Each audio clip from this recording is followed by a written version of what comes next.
Hello lovelies. Today we're going to take a look at the deck of many things, which only just got here. I've had a read through. I'm a fast reader, and I've gone through it all. So strike while the iron is hot and the clicks are fresh. Let's have a look. A lot of people have been anticipating this a great deal. A lot of people have been upset about the changes and so on made to it and the lore behind it and so on. There was also controversy over the printing of the cards, which means that with this box at least I got a second set of cards printed to the intended quality, shall we say.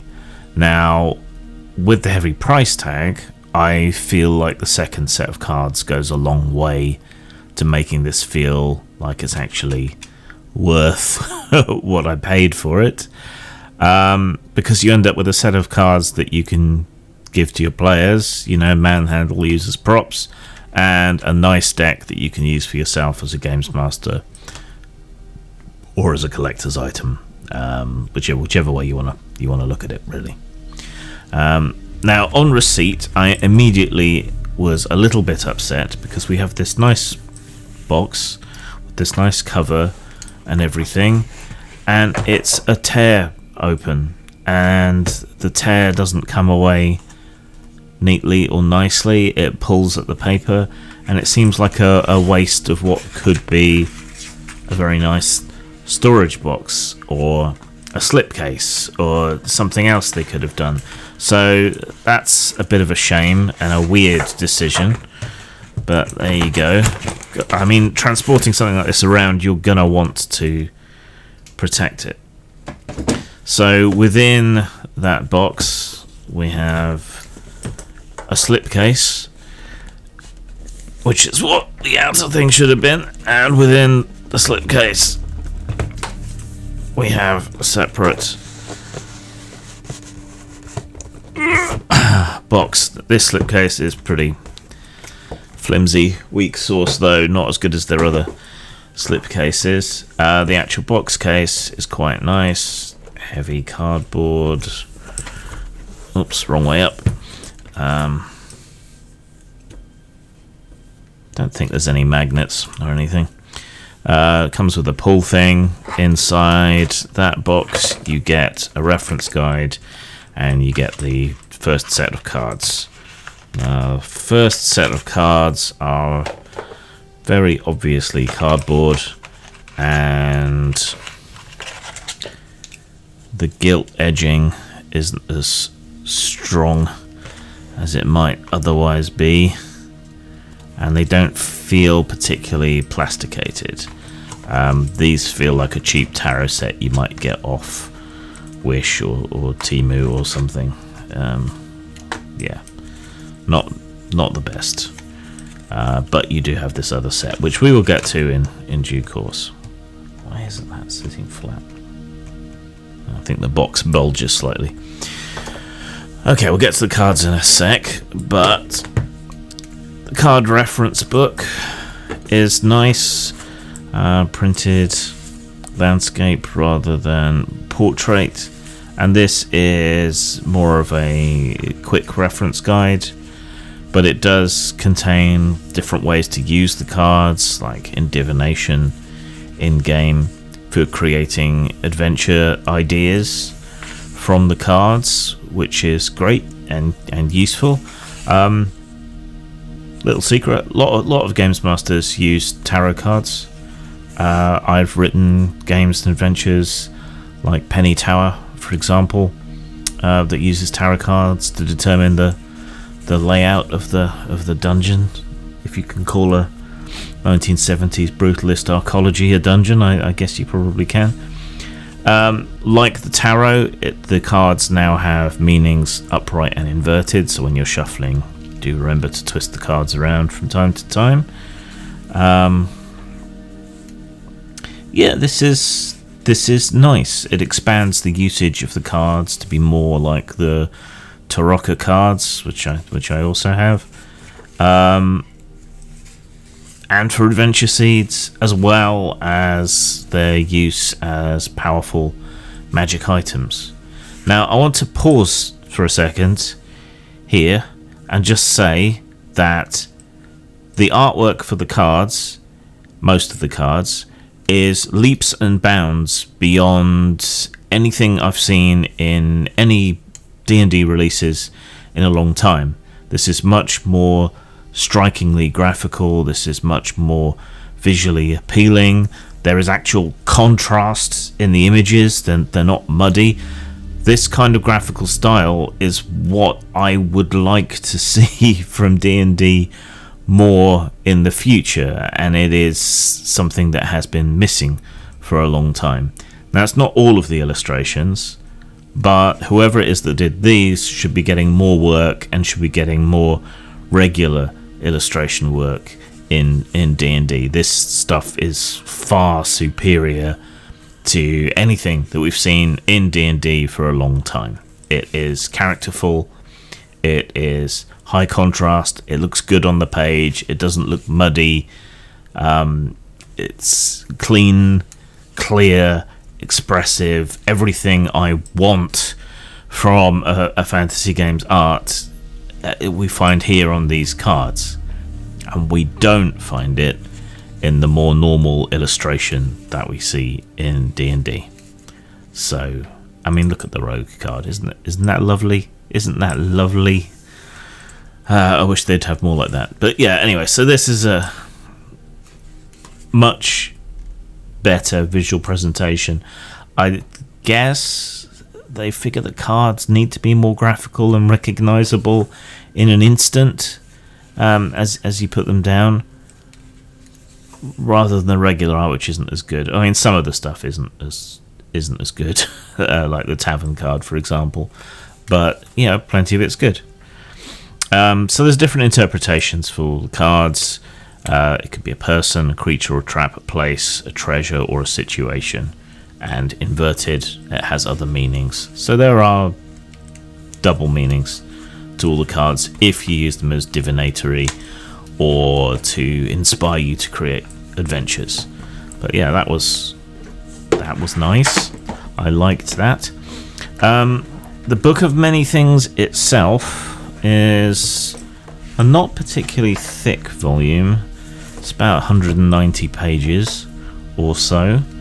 And this is... it's a book I had as a kid. I should have dug it out, called Lady Agrippa's Unshuttable Caboodle Box. And it's just full of stories and puzzles and all kinds of nonsense. And that is what the Book of Many Things feels like. This is a grab bag of stuff. It reiterates some of the stuff from the guidebook, so little bit redundant, but it does also go into the other uses for the cards and the more straightforward interpretations of the cards. But this is, it's a grab bag of useful stuff. In many ways, I would say this book is more useful than the Dungeon Master's Guide for helping you come up with adventures. And it's piecemeal additions, character options, things like that. But it's chaotically presented, but it is such a grab bag that there is a lot of good and useful stuff in here. So, that's... why isn't more of their stuff like this? I mean, sure, there's things that will piss old heads off, right? And I agree. Changing Vizier, probably due to concerns about questions of, Islamophobia or something, seems kind of pointless. And changing the Idiot card to the Puzzles card seems a bit needless and silly as well. The cards aren't as capriciously cruel and nasty, perhaps, to the players as they used to be, which you might look down on a little, but there is still an element of risk and so on, and you could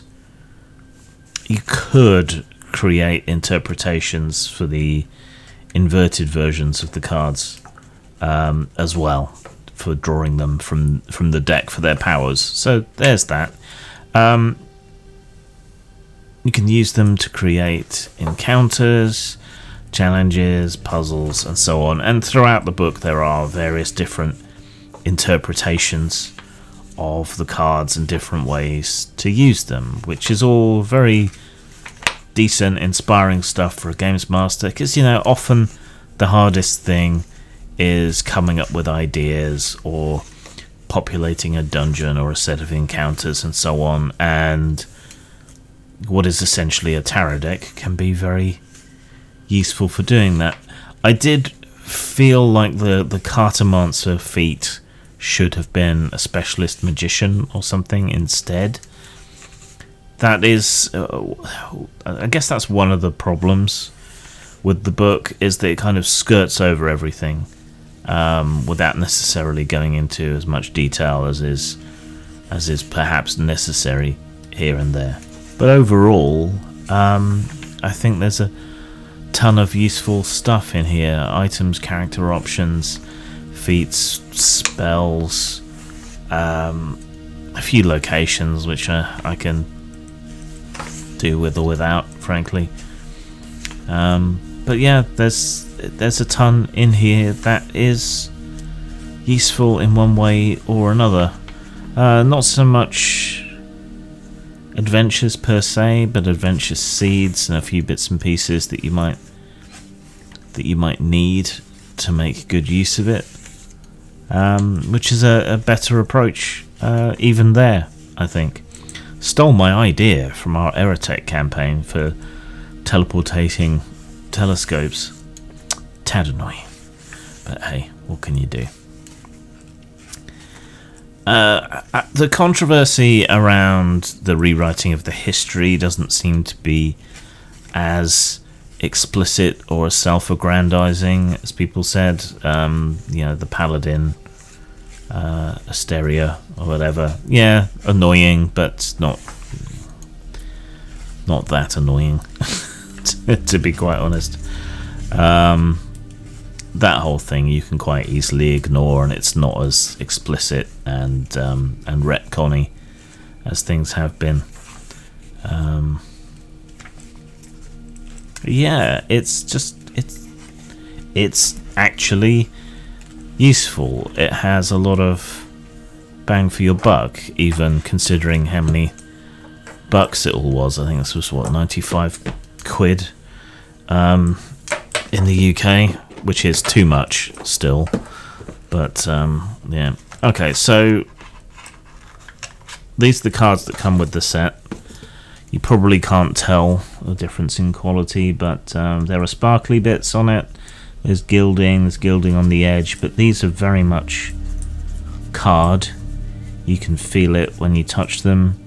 The card weight isn't necessarily great, but they are printed well. The touchstone for me is always the Mage tarot deck from Mage the Ascension. I wish they'd reissue that. I've always coveted a set of those cards, but they're very expensive on the secondary sellers market. Maybe I'll have a look again. Now these are the replacement cards that came with the box separately. Obviously there's no room in the box for you to have both sets in there, which is annoying, and they could have printed something on this box to make it a bit more useful. So these, in quality wise, feel more like the Tarocca cards. This new set, this extra set, is much stiffer, much more plasticized, much heavier weight, maybe half again card weight, for those of you who know what that means. The sparkles seem a bit more strongly bonded, and possibly more of them. Much better. But yeah, having two sets, even if one set is of considerably lower quality ends up making the whole set worth a lot more than you might otherwise think. The gilt edge on the thicker cards is much more shiny and apparent too. That's nice. I suppose I'd better give this thing some scores then, hadn't I? I am surprised at how much I liked this. There are problems, obviously, with the pointless changes and the mild retconnings. They're milder than we were led to believe, I think. The wasteful nature of opening the main box upsets me. And without the additional set of cards, is this worth £95? Probably not. Even with the new cards, certainly without them. 2 slim books and a tarot deck. I could see maybe 60, maybe 70 quid for the set, but 95 is a bit much. My scores, however, don't really take into account value for money. I suppose it sometimes influences my substance scores, but mostly it doesn't. In terms of style, this is good. This is a cut above what Wizards has been doing for God knows how long at this point. The card illustrations are leaps and bounds better than pretty much any artwork they've had anywhere else.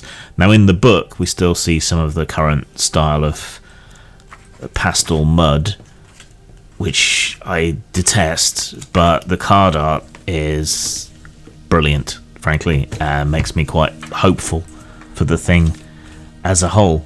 I always take into consideration how big of a company, what their resources are when I score for things like this. So, your bog standard release would get maybe a 3, even though an indie publisher with a lower quality of art but still more characterful might get a higher score. But here, I'm gonna give them a high 4 out of 5 for style, mostly on the back of the cards and the card illustrations. I want to see more like this. I would love it if the new edition were illustrated in that graphical, more characterful, more exaggerated style. Of course it's not going to be, but I would love it if it was, and I want to encourage that. So high 4, bordering on a 5 for style. In terms of substance, this is also better than any of their material has been for some time. The additional uses for the cards, it's something that a lot of us games masters, dungeon masters have done for a long time, used tarot or other divination methods to help come up with plots and ideas. Cards are more flexible for any inspiration, for encounter tables and so on. Cards work better in many ways, and you can even construct different decks for different situations or interpret the deck differently in a different situation as you want.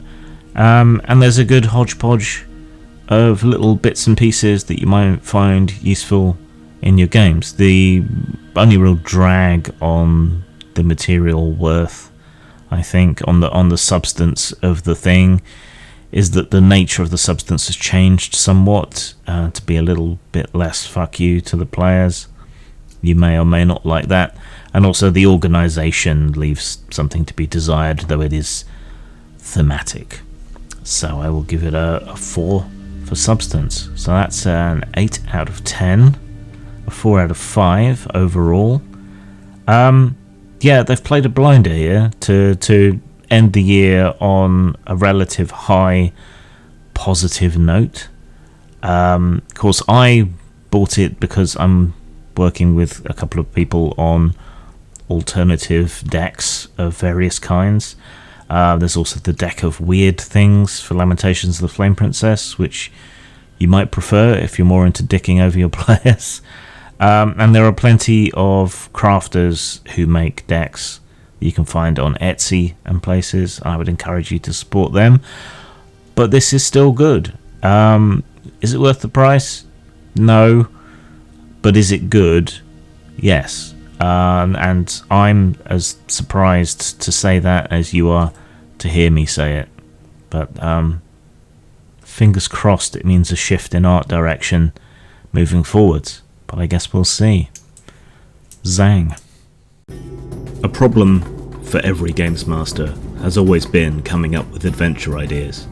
For years now, Postmortem Studios has been helping out with the 100 Adventure Seeds line. These provide adventure ideas for all genres, and you can get them at RPG Now or lulu.com.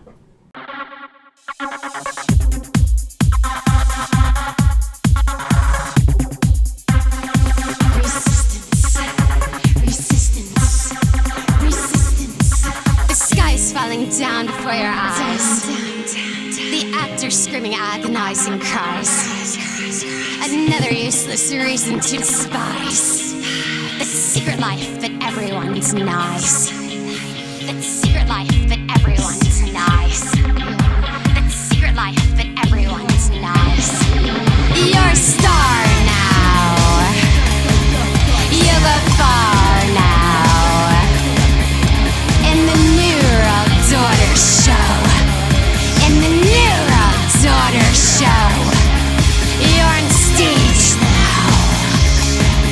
Disengage now. In the Nero Daughter Show.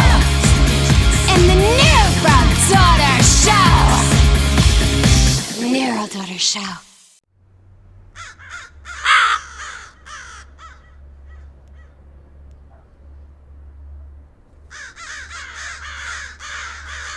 And this is not a time to be dismayed. This is punk rock time. This is what Joe Strummer trained you for. It is now time to go. You're a good person. That means more now than ever.